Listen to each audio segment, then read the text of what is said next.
पन्नगे च सुरेन्द्रे च कौशिके पाद संस्पृशि निर्विशेष मनस्काय श्री वीरस्वामिने नमः। भगवती सूत्र में कहा गया है, कतिविहाणम भन्ते भाषा निबत्ति पन्नत्ता गोयमा च उब्बिहा भाषा निबत्ति पन्नत्ता तंजहा सच्च भाषा निबत्ति मोस भाषा निबत्ति सच्चा मोस भाषा निबत्ति असच्चा मोस भाषा निबत्ति। यह भगवती सूत्र है। जैन शास्त्रों में यों 32 आगम सम्मत हैं।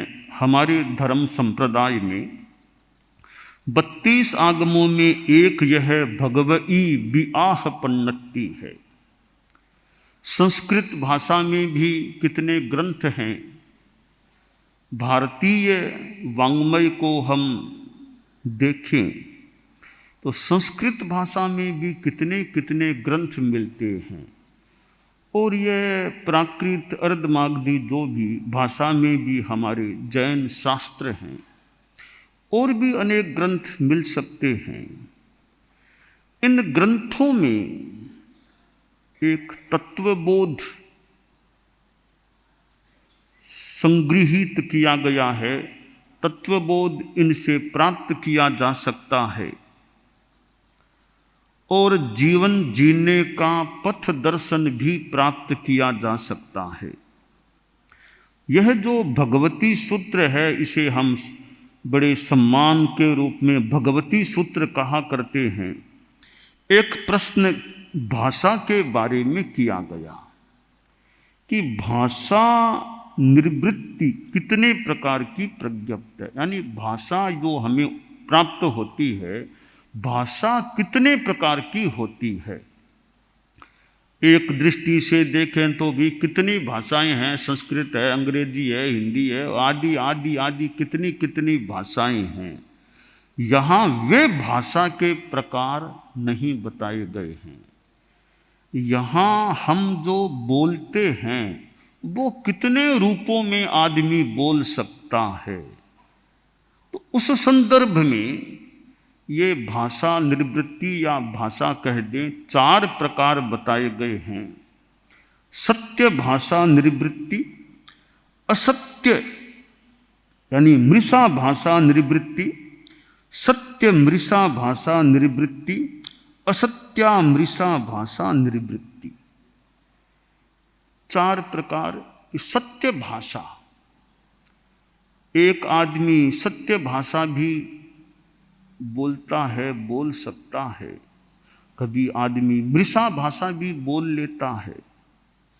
साधुओं का तो एक महाव्रत है, दूसरा सर्व मृषावाद विरमण, यानी साधु को कभी मृषा असत्य झूठ नहीं बोलना। यह भी बहुत बड़ा नियम है। कई बार मैं गृहस्थों से कहता हूं कि आप झूठ बोलने का त्याग कर दो, तो थोड़ा सा वो सहमते हैं। भी झूठ बोलने का त्याग के कि झूठ तो थोड़ा कभी हंसी मजाक में बोल जाते हैं, और भी कभी कोई बोल जाते हैं। तो कईयों को मैंने देखा झूठ बोलने का त्याग उन्हें थोड़ा दोहरा कठिन लगता है। इसका मतलब झूठ को छोड़ना भी बहुत बड़ी चीज प्रतीत हो रही है। तो सत्य भाषा, यथार्थ भाषा, संस्कृत में जो कहा गया सत्यम ब्रूयात प्रियम ब्रूयात मां ब्रूयात सत्यम अप्रियम प्रियमपि नानृतम ब्रूयात एस धर्म है सनातन है। कि सत्य भाषा यूं तो बढ़िया है, पर सत्य के हमारे जैन आगम में कहा गया सच्चेषु या अनवद्यम वयंती, कि सत्यों में भी अनवद्य निर्वद्य निष्पाप सत्य हो। कैसे कि देखिए सत्य भाषा, पर सत्य भी कैसी? सत्यम ब्रूयात प्रियम ब्रूयात, सत्य भाषा भी वैसी बोलो जो प्रिय हो, मधुर हो, अच्छी लगे। मां ब्रूयात सत्यम प्रियम, वैसा सत्य मत बोलो जो अप्रिय हो। और प्रियमपि नानृतम ब्रूयात, प्रिय भी असत्य मत बोलो, प्रिय भी सत्य होना चाहिए। एस धर्म है सनातन है, यह शाश्वत मानो धर्म है कि सत्य और प्रिय। सत्य बोलना अच्छी बात है यूं सामान्य रूपेण, पर हर सत्य हर जगह बोलना आवश्यक नहीं है।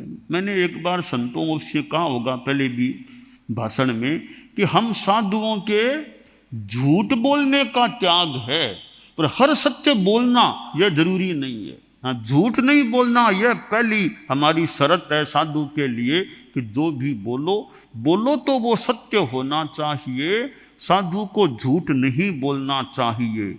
पर हर सच्ची बात बोलनी ही पड़ेगी यह आवश्यक नहीं है। अवसर देखो, सच्ची बात भी कहाँ बोलूं, कब बोलूं अथवा न बोलूं, वह विवेक होना चाहिए। तो सत्य और प्रिय, सत्य भाषा भी कटु न हो ऐसा प्रयास जहां तक हो सके रखो। तुलसी मीठे बचन से सुख उपजत चिहु और, वशीकरण यह मंत्र है तजदे वचन कठोर। कि मधुर बोलो, यह वशीकरण मंत्र की बात आती है कि मीठा बोलना भी सामने वाले को वश में करने के लिए मानो वशीकरण मंत्र होता है। तो भगवती सूत्र में 4 भाषा निवृत्तियों में पहला प्रकार बताया गया है सत्य भाषा निवृत्ति, कि बोलो तो वो सच होना चाहिए, किसी के बारे में झूठ नहीं, झूठा आरोप किसी पर नहीं लगाना चाहिए, किसी के बारे में झूठी बातें नहीं करनी चाहिए। हमें जो यह जबान मिली है कितनी महत्वपूर्ण है। जो जबान हमारे पास है वह पशुओं के पास कहाँ पर है और कितने जीवों के पास नहीं है।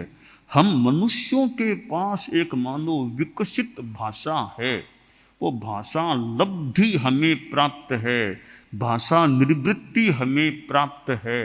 तो इस भाषा निवृत्ति से हम झूठ बोलने से, यानी जो बोलें वो सत्य होना चाहिए। हालांकि आप लोग जो गृहस्थ हैं उनके लिए पूर्णतया सत्यभाषी होना कठिन भी हो सकता है, फिर भी संकल्प हो, प्रयास हो, आदमी ज़्यादा से ज़्यादा सच्चाई पर चलने का प्रयास करे। तो पहला प्रकार है सत्य भाषा निवृत्ति। दूसरा प्रकार है मृषा भाषा निवृत्ति, कि झूठ बोलना। आदमी झूठ भी बोल लेता है।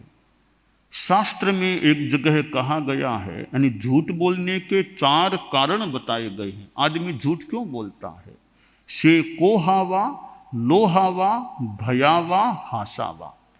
या तो क्रोध, गुस्से में आकर, गुस्सा आ गया तो कई बार आवेश में आदमी झूठी बात बोल सकता है, तो गुस्सा एक झूठ बोलने का कारण बनता है।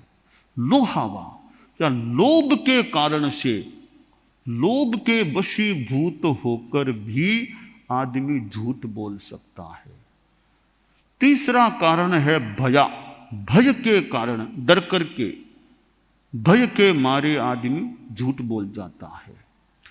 चौथा कारण है हासावा, हास्य, हंसी मजाक में आदमी कई बार झूठ बात बोल जाता है। ये 4 कारण झूठ बोलने के हैं। आदमी अपराध में जाता है, चोरी, डकैती, झूठ, कपट, मार पीट, हिंसा, अपराध में जाता है। तो अपराध में जाने के मूल कारण हम देखें, जो हमारे जैन शास्त्र में भी एक बात है, रागोय दोषो भी कम बीयम। राग और द्वेष ये कर्म के बीज हैं। जो भी पाप कर्म होता है उसके भीतर में मूल में कारण राग द्वेष होता है। यह जैन शास्त्र की बात है, उत्तरध्ययनानी की बात है। जैन शास्त्रों में एक है उत्तरध्ययनानी। हम श्रीमद् भगवद गीता में देखें, भगवद गीता में भी थोड़ी इससे मिलती जुलती सी बात आई है। अर्जुन ने श्री कृष्ण से प्रश्न किया, अथ केन प्रयुक्तोयम पापम चरति पुरुषः अनिच्छन्नपि वार्ष्णेय बलादिव नियोजित है। अर्जुन पूछता है श्री कृष्ण से कि हे श्री कृष्ण, यह पुरुष किसके द्वारा प्रेरित होकर पापाचार करता है, पाप का आचरण करता है?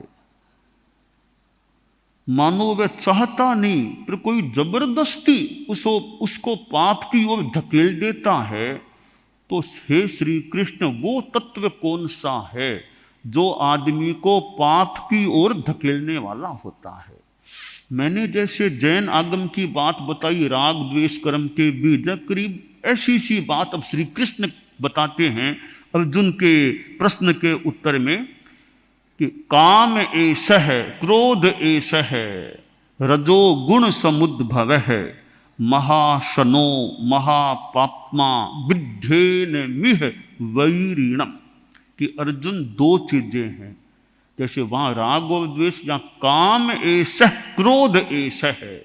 यह काम और यह क्रोध, काम और क्रोध, ये दो तत्व रजोगुण समुद्भव है, रजोगुण से समुद्भव जिनका है। और ये जो दो तत्व हैं काम और क्रोध, काम एषः क्रोध एषः रजोगुण समुद्भव महाशनो महापात्मा, ये दो तत्व हैं, ये वैरी हैं, दुश्मन हैं। यानी ये तत्व आदमी को अपराध की ओर ले जाते। आदमी अपराध क्यों करेगा? या तो काम भावना है, इच्छाएं लालसाएं काम, तब अपराध में जाएगा, या गुस्सा आवेश तो आदमी हिंसा आदि में जाता है। तो काम और क्रोध ये निर्बल बन जाते हैं, ये क्षीण हो जाते हैं, तो फिर आदमी अपराध मुक्त और दोष करने से मुक्त रह सकता है। तो हमारे ये जो शास्त्र हैं, इनमें कितनी अच्छी अच्छी बातें हमें प्राप्त होती है। अब श्रीमद् भगवद गीता में जो स्थितप्रज्ञ की बात आती है, हमारे जैन वांग्मय में वीतराग आता है, वीतराग। तो वीतराग और स्थितप्रज्ञ, इन दोनों में अभिन्नता या साम्य देखने को मिलता है। वीतराग वह जिसका राग चला गया, राग या तो द्वेष तो पहले ही चला गया, राग द्वेष से पूर्णतया मुक्त है, वह वीतराग होता है। उपशांत वीतराग हो या क्षीण मोह वीतराग हो, वीतराग राग द्वेष मुक्त होता है। अब श्रीमद् भगवद गीता में यह जो स्थितप्रज्ञ के बारे में बताया गया है, प्रजहाति यदा कामान सर्वान पार्थ मनोगतान आत्मन्येवात्मना तुष्टः स्थितप्रज्ञस्तदुच्यते। कि सारे कामों को जब पुरुष आदमी छोड़ देता है, मनोगत कामों को छोड़ देता है, आत्मन्येवात्मना तुष्ट है, दूसरों की अपेक्षा नहीं, खुद से खुद में संतुष्ट है। एक तो संतुष्ट होने के लिए बाहर की चीजें चाहिए, मुझे वो चीज ला दो तो मैं संतुष्ट हो जाऊं, मुझे वो पद दे दो तो मैं संतुष्ट, कोई बाहर की जरूरत नहीं। गीता में कहा गया आत्मनि एव आत्मना तुष्ट है, आत्मा में आत्मा से संतुष्ट है, वह स्थितप्रज्ञ कहलाता है। यह सर्वत्र निस्नेहस तत्तत्प्राप्य शुभाशुभम नाभिनंदति न द्वेष्टि तस्य प्रज्ञा प्रतिष्ठिता। कि सब जगह अनभिस्नेह यानी वीतराग, अनभिस्नेह कह दो या मेरे ख्याल में वीतराग कह दो, एक सी बात लग रही है। यह सर्वत्र नभिस्नेह है। कैसी स्थिति में अनभिस्नेह है? तत्त प्राप्य शुभाशुभम, शुभ और अशुभ को प्राप्त करके नाभिनंदति, शुभम प्राप्य नाभिनंदति अशुभम प्राप्य न द्वेष्टि, शुभ को मनोज्ञ को प्राप्त करके जो आनंदित नहीं होता, अशुभ का योग मिलने पर जो द्वेष नहीं करता वो आदमी, उसकी क्या है, तस्य प्रज्ञा प्रतिष्ठिता, उसकी प्रज्ञा प्रतिष्ठित है, वह स्थित प्रज्ञ होता है। गीता में आगे एक जगह कहा गया, न प्रहृष्येत प्रियम प्राप्य नोद्विजेत प्राप्य चाप्रियम फिर बुद्धि रसम मूढ़ो ब्रह्मविद ब्रह्मनिष्ठित है, कि भाई न प्रहृष्येत प्रियम प्राप्य, कोई प्रिय प्राप्त कर लो तो प्रहृष्येत हर्ष मत करो, और नोद्विजेत प्राप्य चाप्रियम, अप्रिय मिल जाए तो उद्विग्न मत बनो, दुखी मत बनो, आक्रोश द्वेष मत करो। अब ये जो उपदेश हैं, संदेश हैं, हम जैन आगमों में भी ऐसी बातें, लाभा लाभे सुहे दुखे जीविये मरणे तहा समो निंदा प्रशंसासु तहा मानव मानव, इन सब द्वंद्वों में, लाभ अलाभ सुख दुख आदि द्वंद्वों में सम रहो, समता में रहो। अब श्रीमद् भगवत गीता में कहा गया, श्री कृष्ण जो कहते हैं, योगस्थ है कुरु कर्माणि संगम त्यक्त्वा धनंजय सिद्ध सिद्ध्यो समो भूत्वा समत्वम योग उच्यते। जैसे जैन आगम का मैंने कहा, समो समो समो निंदा प्रशंसासु, तो यही मानो बात, या लगभग यही बात गीता में आ गई कि ये जो स्थितियां आ जाती है, समत्वम योग उच्यते, योगस्थ है कुरु कर्माणि, योग में स्थित होकर के कर्म करो, संग को छोड़ करके। अब योग क्या है, समत्वम योग उच्यते, समत्व योग है। तो ये जो उपदेश संदेश और तत्वबोध की चीजें हैं, आत्मा के बारे में श्रीमद् भगवद गीता में ये पुनर्जन्म की बात, जैन दर्शन में जो आत्मवाद है, साथ में जुड़ा हुआ कर्मवाद भी है, पुनर्जन्मवाद भी। जैन आगमों में, ग्रंथों में पुनर्जन्म की बहुत नियम, बहुत से प्रसंग हमें अनेक बातें मिल जाती हैं। अब हम गीता में मृत्यु के बारे में कहा गया है कि मृत्यु क्या होती है। वासांसि जीर्णानि यथा विहाय नवानि गृह्णाति नरोपराणि तथा शरीराणि विहाय जीर्णान्यन्यानि संयाति नवानि देहि। एक बड़ा सुंदर उदाहरण दिया गया कि मृत्यु क्या होती है। वासांसि जीर्णानि, आदमी जीर्ण शीर्ण कपड़ों को छोड़ देता है, कपड़े फट गए तो उनको छोड़ के नया कपड़ा पहन लेता है। कि जैसे आदमी जीर्ण हुए कपड़ों को छोड़ करके नया कपड़ा पहनता है, बस यही बात पुनर्जन्म की है। आत्मा एक पुराने एक शरीर को छोड़ करके नए शरीर को धारण कर लेती है। तो मृत्यु को बड़ी आसानी से समझा दिया गया कि मृत्यु और कुछ नहीं, आदमी जैसे पुराने कपड़े को छोड़ नया कपड़ा पहनता है, वैसे ये प्राणी देही है, आत्मा है, पुराने शरीर को, एक शरीर को छोड़ करके नए शरीर को धारण कर लेती है। तो भगवती सूत्र में ये भाषा के बारे में जो मृषावाद भाषा, तो मृषा के कारण है, ये क्रोध है, लोभ है, भय है, हास्य, तो आदमी झूठ भी बोलता है।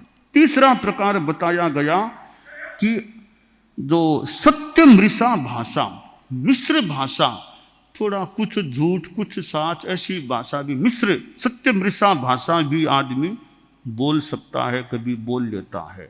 चौथा प्रकार है भाषा का असत्या मृषा भाषा निवृत्ति, कि झूठ साच की कोई खास बात नहीं है, व्यवहार भाषा है। तुम जाओ, तुम किताब पढ़ लो, तुम वो काम करो, तुम बच्चे स्कूल जाओ, ये व्यवहार भाषा, आदेश निर्देश आदि हैं। वो एक असत्या मृषा की, वो न सच है न झूठ है, वो एक व्यवहार की भाषा होती है। तो भगवती सूत्र में ये भाषा निवृत्ति के 4 प्रकार बताए हैं। अब आप लोग जो गृहस्थ हैं उनके लिए ध्यातव्य है कि गार्हस्थ्य में ठीक है, साधु जैसा मान लो आपके बड़ा कठोर नियम न भी हो, तो ज़्यादा से ज़्यादा झूठ से बचने का भी, कम से कम झूठा आरोप तो किसी पर न लगाएं, किसी को फंसाने का प्रयास तो न करें। कि भाई मैं दूसरे को फंसाता हूँ तो कोई मुझे भी फंसा सकता है, मेरे ऊपरला भी कोई हो सकेगा तो मुझे भी फंसा दे। इसलिए झूठ बोल करके दूसरे को, किसी को कष्ट में डालने का, दुख में डालने का, फंसाने का हमें जीवन में कभी प्रयास नहीं करना चाहिए। तो भगवती सूत्र में जो ये मृषा की बात आई है, मृषा भाषा निवृत्ति, तो मृषा दुनिया में चलती है भाषा, पर हमें प्रयास यह करना चाहिए कि मृषा भाषा से भी हम किसी दूसरे को कष्ट में डालने के लिए मृषा भाषा का प्रयोग न करें और सत्य भाषा का भी प्रयोग करें। तो विवेक रखें, कौन सी बात कब कहनी चाहिए, कब नहीं कहनी चाहिए। आपकी 5 बातें मेरी जानकारी में है, मान लो मेरी 5 बातें आपकी जानकारी में है, इसका मतलब यह नहीं है कि मैं आपकी बातों को यूं फैलाता रहूं या आप मेरी बात को फैलाओ। भी फैलाने का उद्देश्य क्या है? मुझे बदनाम करना उद्देश्य या आपको बदनाम करना उद्देश्य है? यह उद्देश्य बढ़िया है या नहीं? पॉजिटिव बात है वो नेगेटिव, तो भी हमारा उद्देश्य क्या? हमारा उद्देश्य निर्मल होना चाहिए।